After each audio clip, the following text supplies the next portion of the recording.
Hard thing to accept, but in our lives, we are getting out of our life right now exactly what we believe we're worthy of, exactly what we think we deserve. Our life is a direct reflection of our identity, which is the thoughts, concepts, beliefs, values, and worth we hold true to be about ourselves. And so as hard as it is to accept, we're getting out of life right now what we believe we're worth. Your growth is the only limit to your happiness. If you're not happy, you're not growing in some area. And usually it's a place where you're blaming, you're pointing the finger, but you can't control that. You can't make it not happen. What you have to do is become stronger than any of it so you're free. Freedom comes from growth. Freedom does not come from control. Then you would have to ask yourself, who do I want to be when I open my eyes? Now, the act of answering that question is going to turn on your frontal lobe, and the frontal lobe has connections to all other parts of the brain. And it's interested in answering that question because it is the creative center. So as it begins to scan the landscape of the brain, it can only gather information from things you've intellectually learned or things you've experienced in your life. And it begins to associate those different memories with the question. And when you get enough networks of neurons firing in your brain, you see an image or a picture. That's intention. And then as you begin to live and rehearse who you're going to be, you begin to do that exact same thing. You begin to install neurological hardware in your brain. Repeat it, it becomes a software program, and you begin to behave that way. Now the brain is primed. It's no longer a record of the past. It's a map to the future. Now the person can feel the emotions of their future. You're going to see a person move into a different state of being, and they are going to have all kinds of biological changes. Your perception of your world is what controls your genes. And if you're not feeling well, the issue is you don't have to change your biology, you just have to change your perception. And this will then give you your power back. And this is what we have to recognize. We're not victims of biology, we are masters of our biology. Everything that is required depends on you. Having the mindset that regardless of anything that is around you, that is surrounding you, that is trying to drag you down, you must have the mindset. You must be strong. You must be resilient. You must be driven. And you must be able to take whatever's coming at you. What goes out is what comes back. As you sow, so shall you reap. I mean, it's in every great institution that there is in the world, whether it's a religion or a philosophy or whatever. What you put out is what comes back. Whatever you plant is what you're going to get back. And the more that you put out honesty, just because it's what you are, because you are being honesty. You're not trying to be honest. You're just being honesty. Then that's what will come back to you on a regular basis. And when it doesn't, you'll just see that as another test for you to pass. This comes from Einstein. He said, the most important decision any human being must make is whether or not you live in a friendly or a hostile universe. Now, he could have said realization, but he didn't. He said decision. You have to decide, because there is no empirical truth. You don't live in either a friendly or a hostile universe. You decide, and that perception, that viewpoint from which you judge everything else that happens in your life will be colored by whether or not you think it is a universe that is working for you or against you. And it's a choice. But most people think of their viewpoint as being patently real, as being just objective and true. And so they never stop to question the fact that they actually decided that at some point, either because their parents acted in accordance with that it was either hostile or friendly, and they just absorbed that, or their friends, or the people that they work with, or whatever.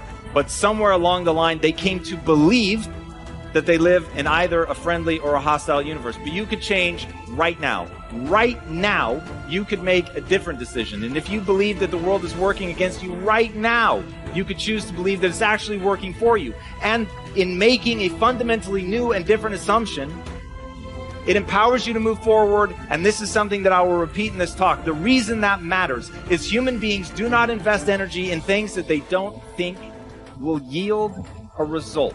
When you set goals, when you have an intention on something that you want to change about your life, your brain helps you. What it does is it opens up a checklist, and then your brain goes to work trying to remind you of that intention that you set.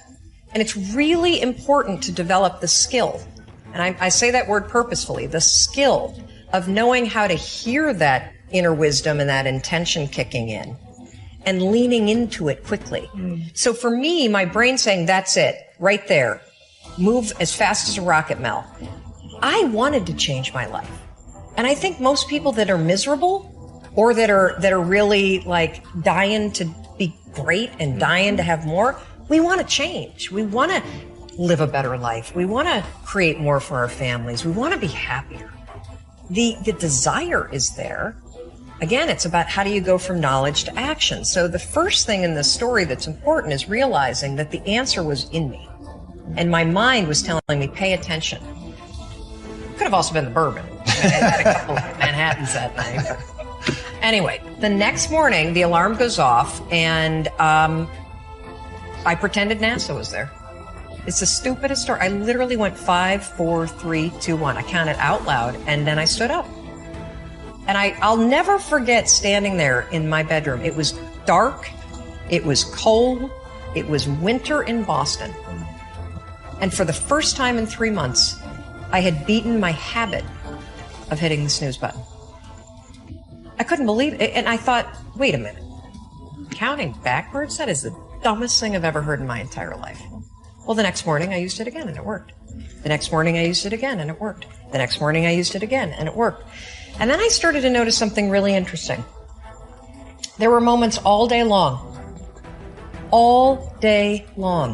just like that 5-second moment in bed, where I knew, knowledge, what I should do. And if I didn't move within 5 seconds, my brain would step in and talk me out of it. Every human being has a 5-second window, might even be shorter for you.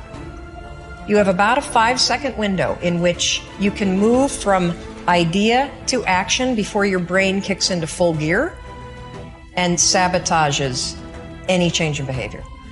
Because remember, your brain is wired to stop you from doing things that are uncomfortable or uncertain or scary. It's your job to learn how to move from those ideas that could change everything into acting on. Take action. When you start to walk, talk, dress, and behave like the top people, you soon begin to feel like the top people. You will treat other people like the top people do. You will work the way the top people work. You will start to get the results that the top people get. In no time at all, you will be one of the top people yourself. It may be tried to say, fake it until you make it, but there is a lot of truth to it. Your main job in life is to create the mental equivalent within yourself of what you want to realize and enjoy in your outer world. Your focus must be on creating the beliefs within yourself that are consistent with the great success you want to be in your outer world. You achieve this by challenging your self-limiting beliefs, rejecting them, and then acting as if they did not exist. You reinforce the development of new life-enhancing beliefs by increasing your knowledge and skills in your field to the point where you feel equal to any demand or challenge. You accelerate the development of new positive beliefs by setting bigger and more exciting goals in every area. Finally, you act continually as if you were already the person that you desire to be. Your aim is to reprogram your subconscious mind for success by creating the mental equivalent in everything you do or say. Make a decision this very day to challenge and reject any self-limiting beliefs that you might have that could be holding you back. Look into yourself and question the areas of your life where you have doubts about your abilities or talent. You might ask your friends and family members if they see any negative beliefs that you might have. Often, they will be aware of negative self-limiting beliefs you have that you are not aware of yourself. In every case, once you have identified these negative beliefs, ask yourself, what if the opposite were true? What if you had the ability to be extraordinarily successful in an area where you currently doubt yourself? What if you had been programmed from infancy with genius ability in a particular area? For example, What if you had within you right now the ability to earn and keep all the money you could ever want throughout your life? What if you had a golden touch with regard to money? If you absolutely believed these things to be true, what would you do differently from what you are doing today? Your beliefs are always manifested in your words and actions. Make sure that everything you say and do from now on is consistent with the beliefs that you want to have, and the person that you want to have, and the person that you want to become. In time, you will replace more and more of your self-limiting beliefs with life, enhancing beliefs. Over time, you will completely reprogram yourself for success. When this occurs, the transformation that takes place in your outer life will amaze you and all the people around you.